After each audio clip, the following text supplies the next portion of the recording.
Hello বন্ধুরা, welcome back to my channel. সবাই কেমন আছো? আশা করি তোমরা সকলে ভালো আছো, সুস্থ আছো, আর আমরাও মোটামুটি ভালোই আছি। তোমাদের সকলকে আমার নতুন একটি ভিডিওতে স্বাগত জানিয়ে এখন থেকে তোমাদের সঙ্গে নিয়েই ভিডিওটি শুরু করছি। আজ কোনো ব্লগ ভিডিও নয়, আজ নিয়ে চলে এসেছি একটি রেসিপি, সেটি হলো চিকেন বিরিয়ানি।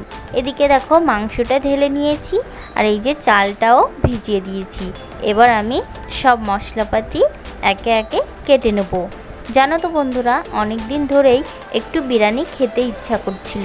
তারপর তোমাদের দাদাভাইকে বললাম একটু বিরিয়ানি নিয়ে আসবে, অনেক দিন ধরে একটু খেতে ইচ্ছা করছে। তারপর তোমাদের দাদাভাই আমাকে বলল, দোকান থেকে আনলে মন ভরে তা পেট ভরে না, এমন একটা ব্যাপার। তারপর তুমি একদিন বাড়িতেই বানাও না। দেখলাম কথাটা তো ঠিকই বলেছে, তার জন্য যেমন ভাবা তেমন কাজ, বসে পড়েছি আজকে বিরিয়ানি বানাতে।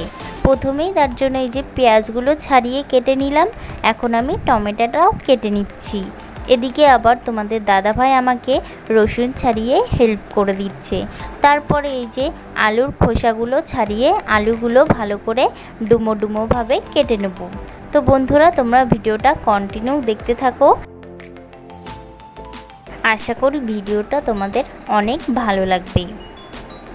তো বন্ধুরা, আমার চ্যানেলে যদি তোমরা নতুন হয়ে থাকো তাহলে তোমাদের জানাই অনেক অনেক স্বাগত। আর এই ভিডিওটি যদি তোমাদের ভালো লেগে থাকে তাহলে আমার চ্যানেলটিকে সাবস্ক্রাইব করে আমার ছোট্ট পরিবারের সদস্য হয়ে যেও। আর যারা এই কাজটি অলরেডি আগের থেকে করে রেখেছো তাদেরকে জানাই অসংখ্য অসংখ্য ধন্যবাদ। আর এই ভিডিওটি যদি তোমাদের ভালো লেগে থাকে তাহলে পাশে থাকা বেল বাটনটি অল করে দিও, যাতে সমস্ত ভিডিও সবার আগে তোমাদের কাছে পৌঁছায়। ওদিকে সব মশলাপাতি কেটে নিয়েছি, এখন মিক্সারের পালা। সব কিছু মশলাপাতি দিয়ে মিক্সারটা ভালোভাবে মিহি করে নেব।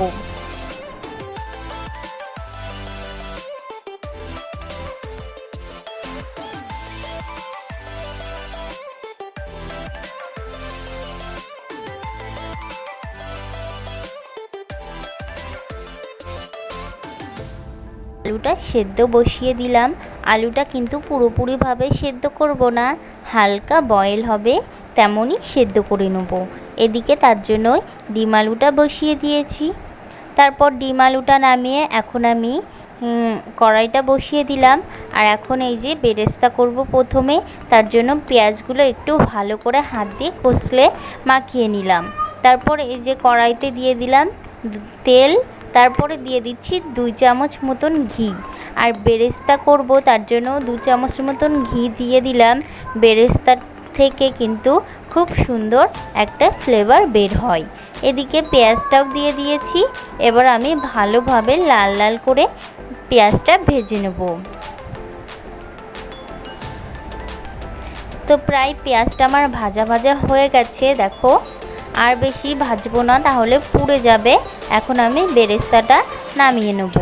তারপর একই তেলে যে আলুগুলো সেদ্ধ করে রেখেছিলাম সেই আলুগুলো হালকা একটু লবণ দিয়ে ভালোভাবে লাল লাল করে আলুগুলো ভেজে তুলে নেব।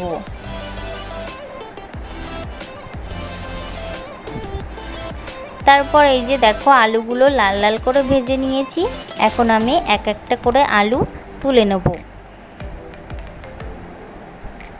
তো আলুটা তুলে নিয়েছি। তারপর একই তেলে আরেকটু তেল অ্যাড করে তেজপাতা, 2টো শুকনো লঙ্কা, গোটা গরম মশলা আর দিয়ে দিলাম হালকা একটু চিনি, যাতে কালারটা ভালো আসে। তারপর দিয়ে দিচ্ছি 1/2 চামচ মতন জিরে। মশলাটা একটু ভালো করে ভেজে নিয়ে তারপরে দিয়ে দিলাম পেঁয়াজ কুচি। পেঁয়াজ কুচিটা ভালো করে একটু ভেজে নিয়ে টমেটো কুচিও দিয়ে দিলাম।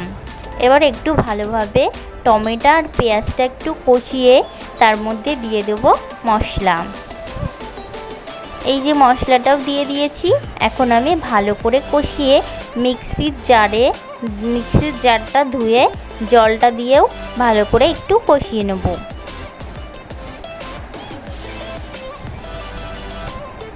এবার পরিমাণ মতন লবণ দিয়ে দিচ্ছি।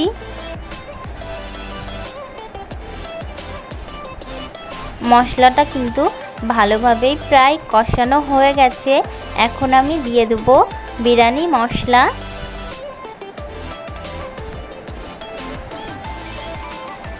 সানরাইজের বিরিয়ানি মশলা আমি এখানে ব্যবহার করছি। তারপরে দিয়ে দিচ্ছি 100 গ্রাম মতন টক দই। টক দইটা দিয়ে ভালো করে একটু কষিয়ে তারপরে হলুদ গুঁড়ো দিয়ে দিচ্ছি। আগে থেকে কিন্তু হলুদ গুঁড়োটা দিইনি, না হলে তলায় লেগে যায়, তার জন্য আমি হলুদ গুঁড়ো সবসময় লাস্টে ব্যবহার করি। তো মশলাটা আমার ভালোভাবে কষানো হয়ে গেছে, এখন আমি চিকেনটা দিয়ে দেবো। চিকেনটা দিয়ে দিয়েছি, এখন আমি ভালোভাবে মাংসটা কষিয়ে নেব। এদিকে ভাতটা রান্না করব, তার জন্য জল ফুটতে বসিয়ে দিয়েছি। আর এই যে দেখো মাংসটা থেকে জল ছাড়ছে, এখন আমি এই জলটা যাতে শুকায় সেই পর্যন্ত ভালোভাবে মাংসটা কষিয়ে নেব। এই যে মাংসটা অনেকটাই কষিয়ে নিয়েছি, তারপর আলুগুলো অ্যাড করে দিচ্ছি। যেহেতু বেশি জল দেবো না, তার জন্য আগে থেকেই আলুটা অ্যাড করে দিচ্ছি। এদিকে আমি ভাতের জন্য দেখো জলের মধ্যে 1 চামচ ঘি, তেজপাতা আর গোলাপের পাপড়ি সব কিছু দিয়ে দিয়েছি। জলটা ফুটলেই চালটা অ্যাড করে দেবো। আর এইদিকে দেখো আমি মাংসটা কষিয়ে নিয়েছি, এবার আমি জলটা দিয়ে দেবো।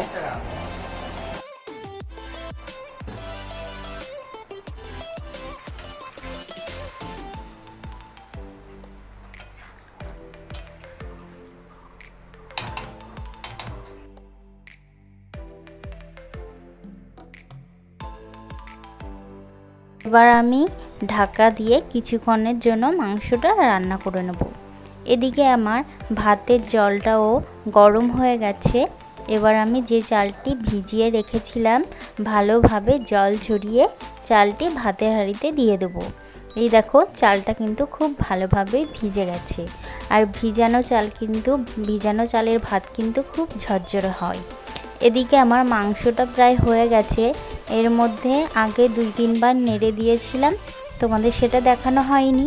আর এখন এই যে গরম মশলা দিয়ে মাংসটা আমি নামিয়ে নেব। একটু গ্রেভি করেছি, যেহেতু বিরিয়ানিতে গ্রেভি লাগবে তার জন্য একটু গ্রেভি করেছি। তারপর মাংসটা এই যে হয়ে গেছে, গ্যাসটা অফ করে দিয়েছি। আর ভাতের হাঁড়িটা এই পাশেরটায় বসিয়ে দিয়েছি যাতে তাড়াতাড়ি হয়ে যায়। আর ভাতটাও দেখো প্রায় হয়ে এসেছে, আর একটু হলেই ভাতটা হয়ে যাবে। আর এদিকে দেখো মাংসটা কত সুন্দর কালার এসেছে। দেখো মাংসটা কিন্তু খুবই টেস্টি হয়েছিল। তারপর এই যে বাটিতে নামিয়ে নিচ্ছি 2 পিস টেস্ট করার জন্য। আর এদিকে এই যে ভাতটাও হয়ে গেছে, আমি ফ্যানটা এবার ঝরিয়ে নেব। তারপর ফ্যানটা ঝরিয়ে নেওয়ার পরে এই যে ফাইনাল কাজে বসে পড়েছি। প্রথমেই দিয়ে দিলাম 1 চামচ মতন ঘি। ঘিটা ভালোভাবে মাখিয়ে নিয়ে এবার আমি রাইসটা দিয়ে দেবো।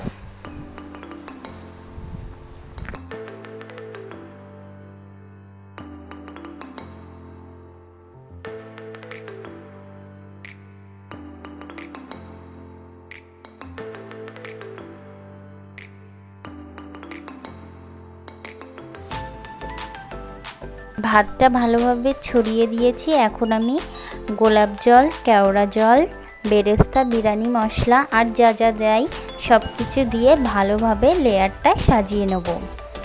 এই যে দেখো সব কিছু দেওয়া কমপ্লিট হয়ে গেছে। এখন আমি চিকেনটা ভালোভাবে দিয়ে দেবো।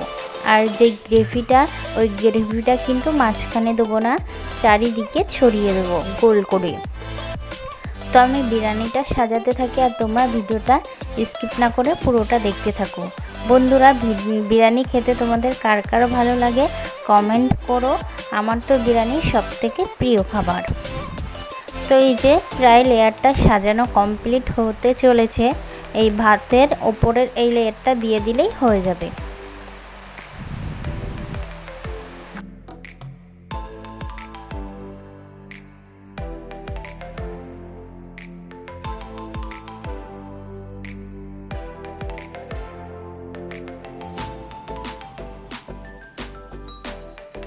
তো বিরিয়ানিটা আমার সাজানো কমপ্লিট হয়ে গেছে। এবার আমি ওপর দিয়ে 3টে কাঁচা লঙ্কা দিয়ে একটু গার্নিশিং করে নিলাম। আর এই যে ঢাকা দিয়ে এবার 20 থেকে 25 মিনিট কুক করে নেব। তারপর এই যে 20 থেকে 25 মিনিট কুক করার পরে নামিয়ে নিয়েছি। টান টান, তৈরি হয়ে গেছে দেখো আমার চিকেন বিরিয়ানি। এবার আমি বিরিয়ানিটা কেটে নেব। তার জন্য প্রথমে থালায় ডিমটা তুলে নিলাম। এখন রাইসটা মিক্স করে থালায় তুলে নেব। তো বন্ধুরা, ভিডিওটি তোমাদের কেমন লাগলো কমেন্ট করতে ভুলো না। আর আজকের ভিডিওটা এখানেই শেষ করছি। দেখা হবে পরবর্তী ভিডিওয়। ততক্ষণ তোমরা ভালো থেকো, সুস্থ থেকো, আর এভাবেই আমাকে একটু সাপোর্ট করো, আমাকে ভালোবেসো। আর কোনো যদি ভুল টুল হয়ে থাকে তাহলে কিন্তু অবশ্যই আমাকে কমেন্টে জানিও। তোমরা যদি আমার ভুলটা ধরিয়ে দাও তাহলে কিন্তু আমার ভালো লাগবে, একটুও খারাপ লাগবে না। তো আজকের ভিডিওটা এখানেই শেষ করছি। টাটা।